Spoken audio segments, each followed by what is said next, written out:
let's jump back to the top story. We are waiting on that media briefing from the Health Department. But of course, we do know that since the announcement of this new variant, more and more countries have been banning South Africa.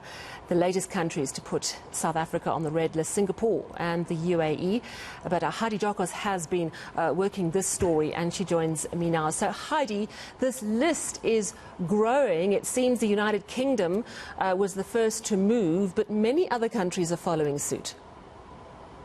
Yes, definitely, Sally, and I must say this is quite a concerning picture. It seems as though many countries across the globe are picking up what, for example, the UK has done, not allowing South African passengers into their country due to that very important announcement yesterday by scientists and the Department of Health to say that there is a new variant that has been picked up. It's very important to highlight the fact that it's not a variant that is a South African variant, but we do know that because of our very good surveillance and genomics, we do understand that this was picked up very quickly and here in South Africa. But we do know, for example, the UAE coming out with an announcement to say that as of Monday, South Africa's on that list together with Eswatini, Lesotho, Zimbabwe, Namibia, Botswana.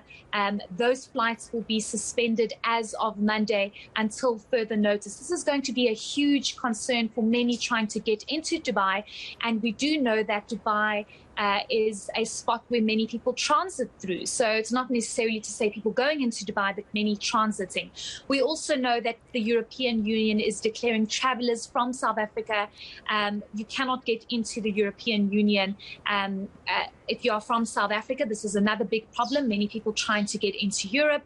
We also know that the Netherlands, Germany, Malaysia, Australia, and now New Zealand is taking the wait and see approach. So this is a big concern, many people needing to travel, and now you have a situation where there's a ban on South Africa because of this new variant that has been identified. Yeah, and we know as well that that Israel is among those countries, and banning not just South Africa, but also in total 6 countries in southern Africa. Heidi, it's really interesting what's happening with the flights, and you know it's another industry along with tourism that has been absolutely brought to its knees due to lockdowns and countries saying no to certain other countries. What likely impact could this have? Do you suspect that the suspension of flights will be temporary until they've got a handle on exactly what this variant does? Or do you think we could be in for a protracted cancellation of flights? You know, Sally, I've been covering this topic, if I can call it that, quite extensively since the beginning of this pandemic. And I must say that I don't think I've ever seen countries reacting so quickly and so drastically to a new possible variant that has been identified in South Africa.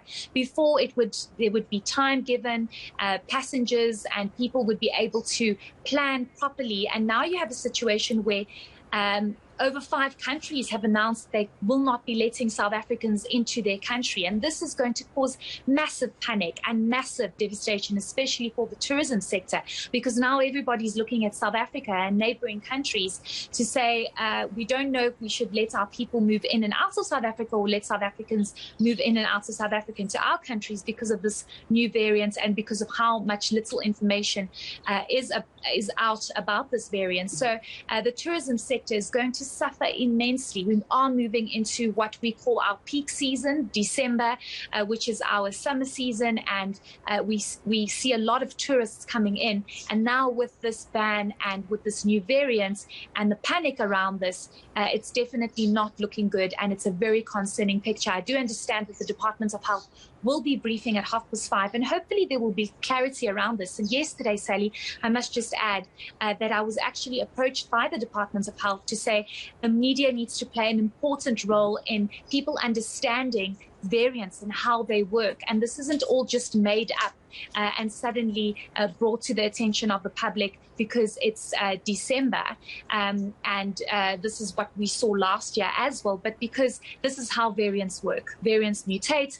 And because of our very low vaccination rates, this is also another concern. So for the tourism sector, not looking good. For people trying to travel out of South Africa, not even just for tourism, but for business purposes, for family purposes, whatever it might be. This is going to be another big headache and concern for them. Yeah, and I mean, I'm just thinking of people who've perhaps made plans to spend the festive season with loved ones who live in different parts of the world, and those plans are now completely up in the air. We've heard already that a lot of cancellations are being made on this news, and it really is a complete mess for so many people in terms of their personal plans, but also from an economic perspective, absolutely devastating for our tourism industry.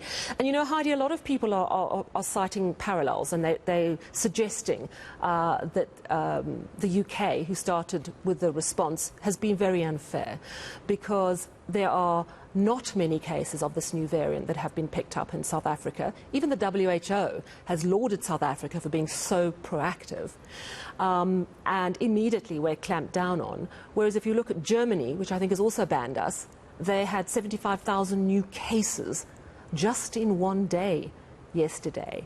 Do you think that the response coming from Europe and from the UK is because of our low vaccination levels, because we have less than 40% of South Africans vaccinated?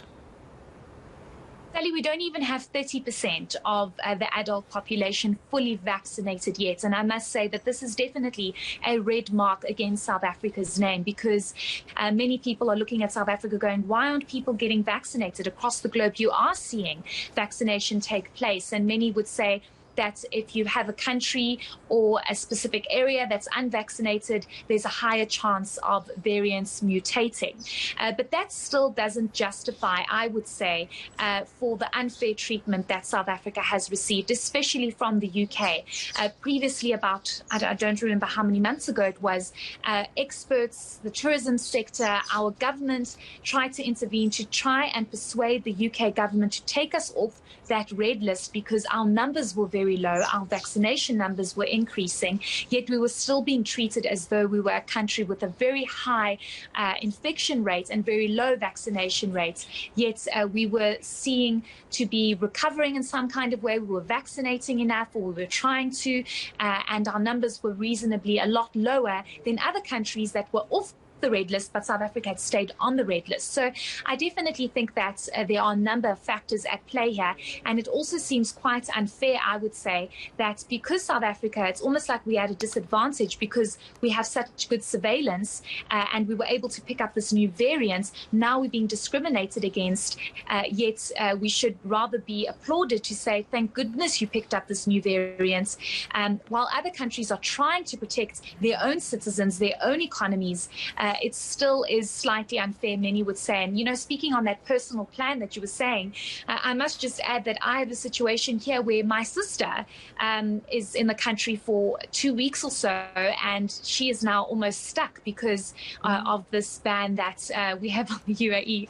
And as you can see, my niece is trying I can see her. reach out eNCA. But anyway, so it's really a disruption, and I think many people are trying to figure out what's going on, and hopefully there'll be more clarity from the government and from the Department of Health about this new variant. Yeah, and we were told that it was due to start at around past. It's running a little late. We are keeping a keen eye. But Heidi, while I've got you, you know, I think you speak about how it feels South Africa is being punished for being proactive. We've got a fantastic genomic sequencing system here in this country, and we have some of the world's top scientists who are involved in that. The origins of this particular variant, you know, what I've read is that it is very likely to have been allowed to mutate because it circulated for many months in someone who had an immunocompromised system. So in other words, they were unable to shake COVID-19. It stayed in their system and simply mutated upon mutations. And, you know, that speaks to possibly someone with HIV/AIDS or someone who was unvaccinated with low immunity. So, Heidi, we're going to take a short break and we are awaiting that media briefing, but we're going to come back to you if that briefing has not got underway. Thank you very much for chatting to us.